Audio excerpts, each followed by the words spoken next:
Lionel Scaloni আসলে কোন ফরমেশনে আর্জেন্টিনাকে খেলাচ্ছেন?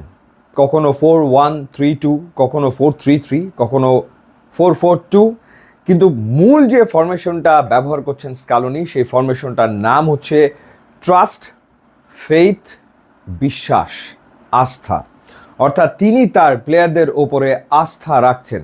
ইজিপ্টের এগেনস্টে তিনি যে স্টার্টিং 11 নামিয়েছিলেন, সে স্টার্টিং 11 2 গোল কনসিড করেছে, কিন্তু তিনি সুইজারল্যান্ডের বিপক্ষে সেই স্টার্টিং 11-এ একটাও চেঞ্জ করেননি। অর্থাৎ অপরিবর্তিত একাদশ নিয়ে সুইজারল্যান্ডের বিপক্ষে মাঠে নেমেছে আর্জেন্টিনা।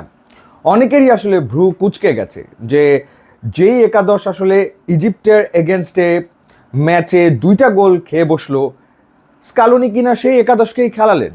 এর কারণ হচ্ছে ওই যে ফেইথ, ট্রাস্ট, তিনি তার প্লেয়ারদের উপরে আস্থা রাখছেন। আর্জেন্টিনা হয়তো সবার মন মতো ফুটবলটা খেলতে পারছে না, কিন্তু আর্জেন্টিনা কোনো ম্যাচও আসলে হারছে না। আর্জেন্টিনা যেভাবেই হোক না কেন ম্যাচ জিতে জিতে সামনে আসলে এগোচ্ছে এবং জায়গা করে নিয়েছে বিশ্বকাপের সেমিফাইনালে। এবং এই কথাগুলোই আসলে আলোচনা করছিলাম কোকাকোলা ম্যাচ ডে হ্যাং আউটে। একটা দুর্দান্ত এক্সপিরিয়েন্স হচ্ছে সবাই মিলে একসাথে খেলা দেখা। এবং ইজিপ্টের বিপক্ষে যখন ম্যাচটা আসলে দেখছিলাম তখন তো হার্টবিট বেড়ে গিয়েছিল অনেক, এবং মনে হচ্ছিল যে 2-0 গোলে পিছিয়ে থেকে আর্জেন্টিনা এই ম্যাচে আর আসলে ফিরতে পারবে না। কিন্তু আর্জেন্টিনা আসলে ফিরেছে, এবং এই ঘটনাটাই বিশ্বকাপে আমরা বারংবার আসলে দেখছি আর্জেন্টিনা দলের ক্ষেত্রে। সবচেয়ে ইম্পর্টেন্ট যে ব্যাপারটা সেটা হচ্ছে যে আর্জেন্টিনার যে কি প্লেয়ার লিওনেল মেসি গ্রুপ পর্ব থেকে প্রত্যেকটা ম্যাচে আর্জেন্টিনা দলকে টানছেন, তিনি খেলছেন, তিনি গোল করছেন, তিনি আর্জেন্টিনাকে জেতাচ্ছেন।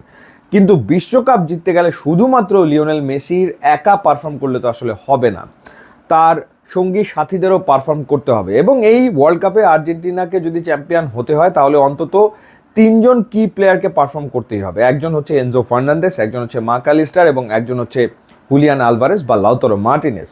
এবং আমরা দেখছি যে যত সময় যাচ্ছে এই প্লেয়ারগুলা তারা আসলে ফর্মে চলে আসছে।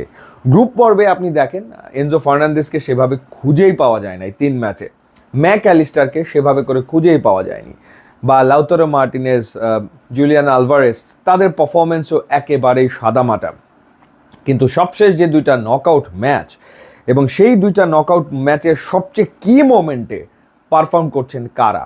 অর্থাৎ ইজিপ্টের এগেনস্টে যখন আসলে ম্যাচ জিততে হবে, অর্থাৎ উইনিং গোলটা করতে হবে, তখনই আমরা দৃশ্যপটে দেখলাম 2জনকে, লাউতারো মার্টিনেজ এবং এনজো ফার্নান্দেস।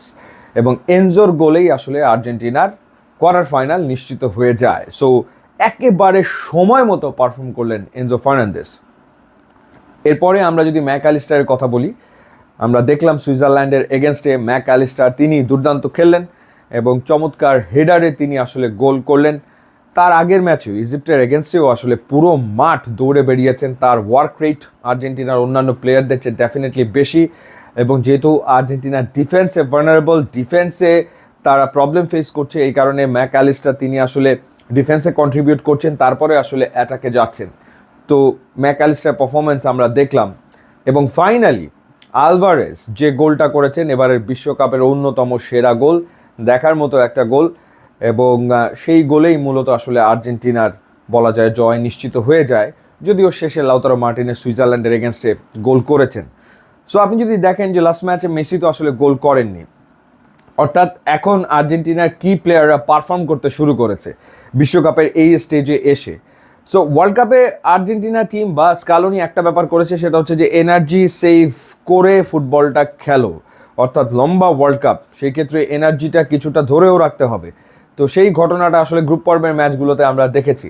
কিন্তু এখন যখন একেবারে হাই ইন্টেন্সিটি ম্যাচ খেলতে হচ্ছে আর্জেন্টিনাকে, এবং সেটা প্রত্যেকটা ম্যাচেই কাবো ভার্দের এগেনস্টে, ইজিপ্টের এগেনস্টে, সুইজারল্যান্ডের এগেনস্টে, এখন প্লেয়াররা তারা নাও দে আর জাস্ট গিভিং দেয়ার 110%, মানে মোর দ্যান 100% তারা মাঠে দেওয়া শুরু করেছে।